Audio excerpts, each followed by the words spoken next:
happening? My name is Leslie Williams, and today's date is October 18th, 2014. Hold on. Gotta situate this camera so it looks... What are you doing? Alright, so it looks like it's right on me. Now, hold on. Here comes a skanky motorcycle. Now, right now, what I'm doing, I'm hiking in San Diego, in La Jolla. Now, this is in part a comedy video, but make no mistake about it.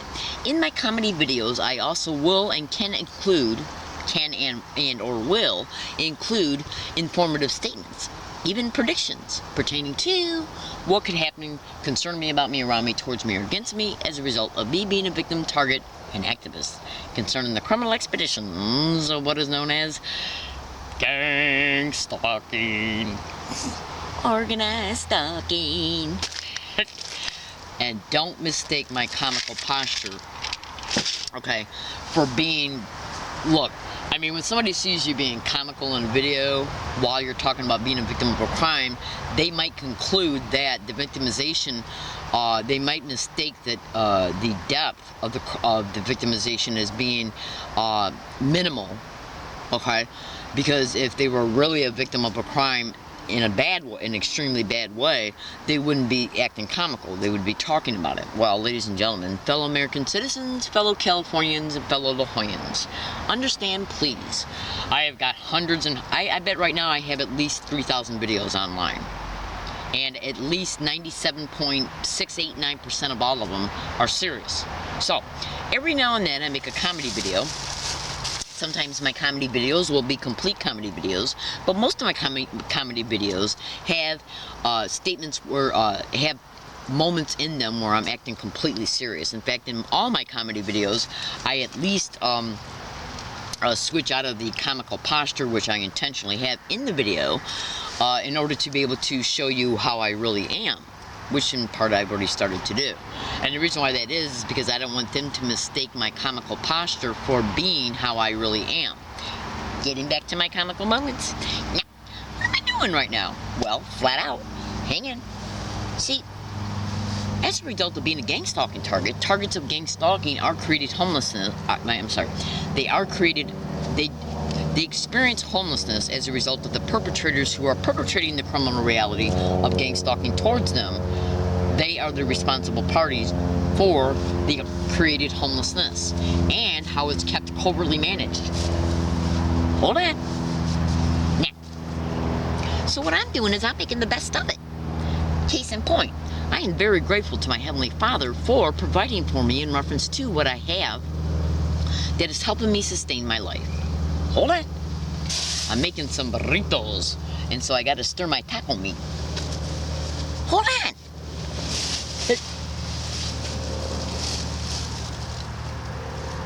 Hold on, babies. Yeah. She's a-cooking. Now, I'm going to see if anybody comes down up in here and bothers me and even possibly even prevents me from being able to enjoy my vittles. Today's date is October 18th, 2014. Now, what am I doing as a result of preparing my vittles, which are going to be burritos? Now, what I'm doing, as you can see right here, I do have Ortega taco sauce, but I decided to use this sauce instead because I like this sauce 90% better than I like the Ortega sauce, even though I'm grateful for both. This is what you call Jack-in-a-Box sauce. Now, fellow American citizens, fellow San Diegans, fellow Californians, and fellow La Jollans, understand I'm acting comical on purpose. Now, the best taco sauce in the world, at least that I have discovered so far up to date, is, but not limited to, Jack-in-a-Box taco sauce. I love it. And Taco Bell's okay. See, I don't like the salsa they have in that. Hold on. I don't like the salsa they have in the grocery store in reference to jars of salsa because I don't like those thick, chunky vegetables that they put in it. No, I don't. Don't get me wrong, I like my veggies, but I like them on my own terms. I don't like them in salsa. So I like strained salsa. And by the time you get done, like say if you buy a jar of salsa, by the time you get done straining it so you don't have no vegetables in it, most of the jar is already gone. That's right. So what I'm doing, as you can clearly see, is that I am opening up these Jack in the Box taco sauces in order to be able to see once the meat comes off the skillet and goes into the Ortega burrito shell, flour tortilla that is, this sauce has got to be propped up to where it can be immediately put on the burrito so I can enjoy the burrito in its entire effect, in reference to it being hot while I'm eating it.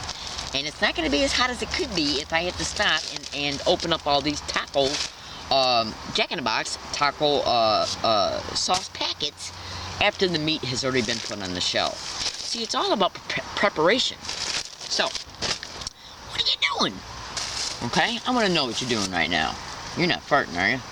No farts allowed. Hold on.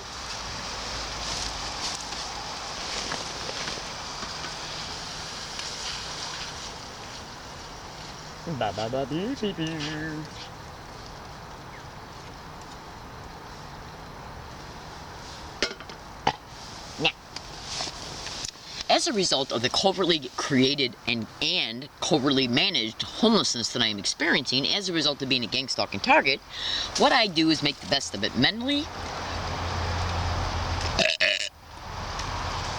spiritually, financially, and physically. And the reason why I do that is because when you are a victim of a crime, you cannot, how can I say it? You cannot own, okay, and then stroke the victimized mindset even though you are a victim. Because that's what the perpetrators want. So it is my intention to, at all times, try my best to keep my spirits up mentally, to keep the right attitude. In fact, check this out. Hold on. Now, if you're watching this video and you're a gang stalking target and you eventually experience this, as far as the homelessness goes, understand you will be gang stalked to your hiking areas. This is the fourth one I've been gang stalked to. Flat out. But check it out. See, for me, the entire goal, not the entire goal, but let me just backtrack a second. I'm having what is known as a cognitive reset. As a result of being homeless and knowing that if I got an apartment tomorrow or a motel room and wanted to stay at it on a regular basis, I would eventually lose another apartment again as a result of being a gang stalking target, because gang stalking targets are stalked to their houses, their motel rooms, and their apartment complexes. Flat out. And if you don't believe me, all you got to do is Google it. I wouldn't lie to you. Hold on.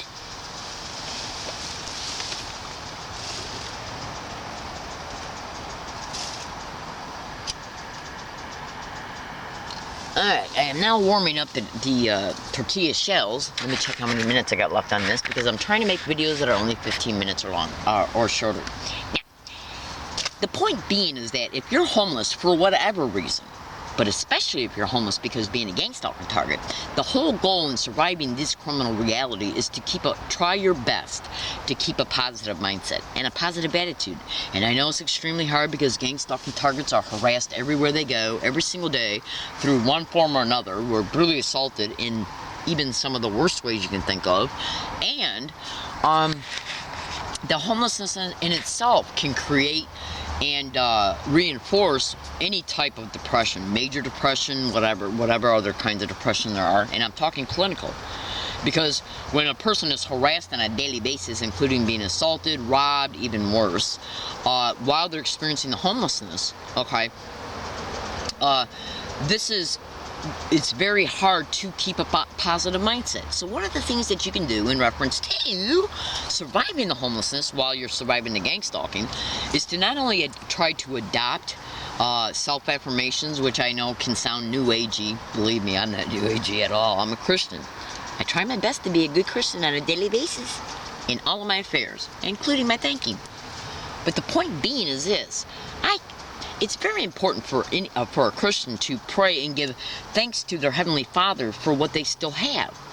That's right. And to even recognize that it's a very good possibility that God purposed them, okay, to be advocates for pertaining to exposing these criminal realities.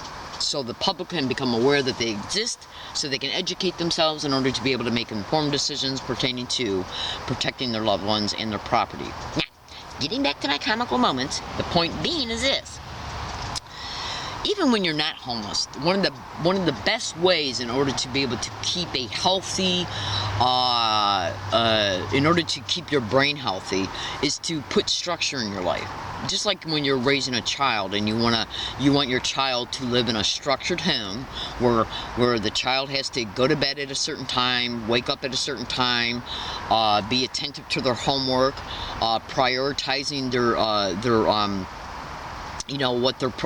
what they need to be doing with their time in reference to homework before play, homework before TV, brushing your teeth every morning, making sure you take a shower, and so on and so forth. Structure is the name of the game, because structure makes sure, like, in other words, when I get up every morning and what I got to do is I literally got to put my, I literally have to put my sleeping bags and stuff inside of two garbage bags, and then put that garbage bag inside of a 55-gallon industrial size heavy-duty bag in order to be able to keep the rodents out of it, bugs out of it, and the weather out of it, and even the smell of the landscape. Hold on. The point being is this. Is that, let me check how many minutes I got left. The point being is this, is that what we need to be able to, as a result of me having to wake up every morning and immediately consciously being aware, brought back to the fact that I'm living in this situation as a result of being a victim of this crime, what I have to do is I have to make sure that I keep as much stability and structure in my life. So I literally will even have adopted the mindset like, okay, what would you be doing if you got up in the morning in your apartment or in your home or even in a motel room you might be staying at? First thing you would do is wake up, wipe off the sleepiness off your face, brush your teeth. You would make your bed. So I view my wrapping up my sleeping bags and putting them in my bags like I've already dictated as if I was just in my apartment making my bed, and folding up my pajamas and putting those in bags to prepare those to hide them. I just look at that as folding them up to put them in my dresser drawers, so I can keep myself out of the thinking that I have to do this because I'm homeless, and I'm homeless because I'm gang stalked. So basically what I'm doing is I'm literally tricking the mind into adapting and adjusting to, keeping structure in my life. In other words, I can't be mad because it takes me an extra 15 minutes or a half hour or 45 minutes to gather up all my property to hide it because it might be stolen because of these filthy whores. Instead, what I do is I look at, okay, well, how much time would I be spending making my bed in my morning, folding my clothes and putting the clothes in chest of drawers and in closets? Probably the same amount of time, maybe more than likely somewhat less. Hold on.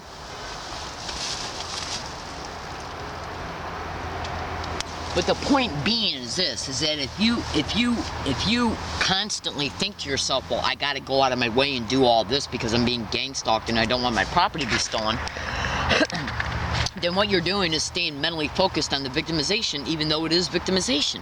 What you want to do is say, okay, you want to rationalize this and bargain with your brain and say, okay, well, I wake up in the morning, I got to pull up my sleeping bags, got to put them in a bag just like I would be waking up in the morning and making my bed. I got to fold up my pajamas and put them in a bag in order to be able to put that inside the same bag as the sleeping bags and then put that bag away so it won't get stolen. I look at it as if I'm just folding up my pajamas and putting them in the chest drawers. So basically what I'm doing is keeping my mind in the same type of structure set that it would be in if I did have an apartment. Because it's best to stay and keep structure in your life, no matter what you're experiencing. Because it brings predictability in your life, and predictability helps you feel safe. Hold on. So, in closing, my name is Leslie Williams, and this is just a tidbit of information that I've decided to share with you and to fellow targeted individuals. Putting and keeping structure in your life is healthy for your mind, your brain, your attitude, even your spirituality, because it gives you a sense of control. That control gives you a sense of predictability, and control and predictability gives you a sense of safety. So do what you need to do to keep your mind in the right frame of mind in order to be able to deal with the victimization as best as you know how. I love you, fellow targets that might be watching this video. Please stay safe and understand that your Heavenly Father does love you. Thanks for listening, everybody. Goodbye.